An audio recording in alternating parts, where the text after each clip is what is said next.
Hey everybody, it's Monday. Time for some good news, including a business owner and his team out of Kansas who mow yards for free, two brothers who are bringing awareness to the foster care system. Crazy Stories is back. I've got a good one for you, and I'd like to tell you about a cat named Room 8.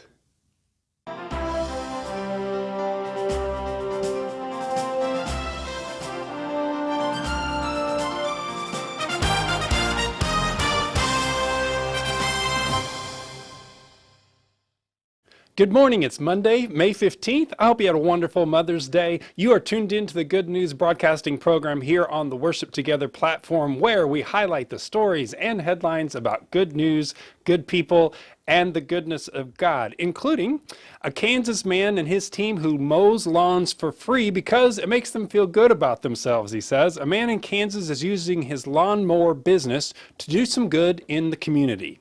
When he sees a lawn in bad shape, he knocks on the homeowner's door and offers to take care of the lawn for free. Spencer has owned a lawn care company in Wichita, Kansas. Shout out to Wichita, got some friends there, for 11 years now. His team maintains about 40 properties a week. About a year and a half ago, Spencer saw a few videos of lawn care professionals mowing lawns for free, and he thought, that's pretty cool. Maybe I can start a YouTube channel and do this all week, or do this once a week. He began knocking on the doors of homes whose yards were in desperate need of lawn care and filming the work using a camera on a tripod. Today, SB Mowing has over 1 million followers on YouTube. In one video, who knocks on the door of Mark Edens, a veteran who served 9 years in the Army. Quote, I got thousands of comments from people saying, hey, how can we donate to this man? We'd love to help a veteran out. So after finishing his lawn, Spencer returned to surprise Mark with $10,000 in cash. Spencer says that he's able to take care of several lawns a week for free, although some are more difficult jobs and take several days to complete.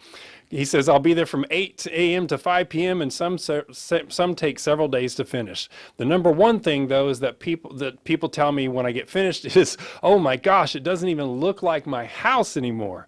It makes them feel good about themselves and where they live. That's an awesome outreach. Two brothers raise awareness about the foster care system in all 50 states. Devin Woods and Tavin Woods want to ensure foster kids in the United States know there are people who have their back. The twin brothers from South Carolina have set a goal of walking 20 miles in all 50 states for foster youth. They grew up in the system, and Davin told Good Morning America that they didn't know what love was. I never heard, I love you. It just hurts so much anger.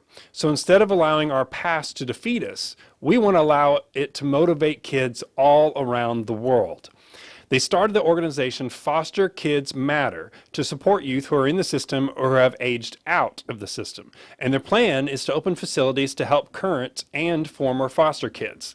They also have a program called Keeping It Fresh. And in every city they walk in, the brothers donate new shoes to foster kids. Quote, we just want to boost their confidence. And that's from Tavin Woods, and then his brother Davin. God bless y'all. Good job. All right, time for a crazy story, and I got to tell you, this one's just a little bit freaky.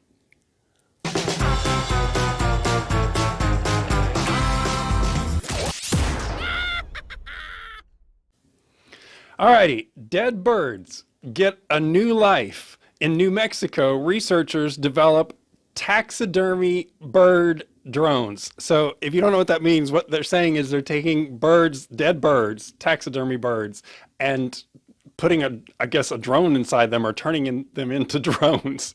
So I guess it looks like a real bird, but it's a dead bird in a drone. Okay.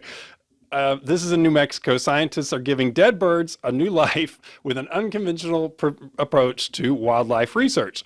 A team at the New Mexico Institute of Mining and Technology is taking birds that have been preserved through taxidermy and converting them into drones in order to study flight. Apparently, they had found that artificial and mechanical birds just weren't doing the job, so they're trying this out with the taxidermy birds. They said, quote, we came up with this idea that we can use dead birds and make them into a drone. They said, everything is there. We do reverse engineering. The bird drones are currently being tested in a purpose-built cage at the university and can be used to understand better the formation and flight patterns of flocks. That in turn can be applied to the aviation industry. The current taxidermy bird prototype flies for a maximum of only 20 minutes. So the next day, just to figure out how to make it fly longer and conduct tests in the wild among living birds. We'll see if they fool them or not. Wrapping things up with our pet stories, this was a story that I found on Facebook through a profile called Pet Friendly Services, and it's titled Room 8 from 1947 to 1968. Room 8 was a neighborhood cat who wandered into a classroom in 1952 in Elysian Heights Elementary School in Echo Park, California. He lived in the school during the school year and then disappeared for the summer, returning when classes started again. This pattern continued without interruption until the mid-1960s. News cameras would arrive at the school at the beginning of each year waiting for the cat's return. He became famous and would receive up to 100 letters a day addressed to him at the school. Eventually, he was featured in a documentary called Big Cat, Little Cat, and a children's book, A Cat Called Room 8.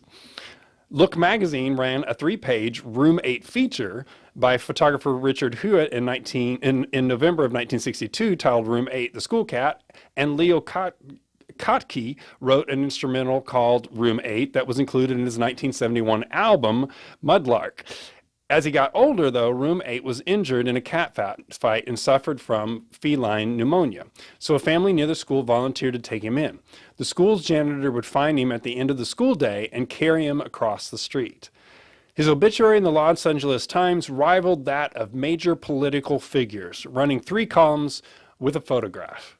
The cat was so famous that his obituary ran in papers as far away as Hartford, Connecticut. The students raised the funds for his gravestone, and he is buried at the Los Angeles Memorial Park in California. That's pretty crazy. All right, well, that wraps it up for this episode of the Good News Broadcast. Thank you for tuning in, and don't forget to check out the show notes for more information about these stories, and to tune in every Monday, anytime after 7 a.m. to start your day and your week off with more good news. God bless and have an awesome week.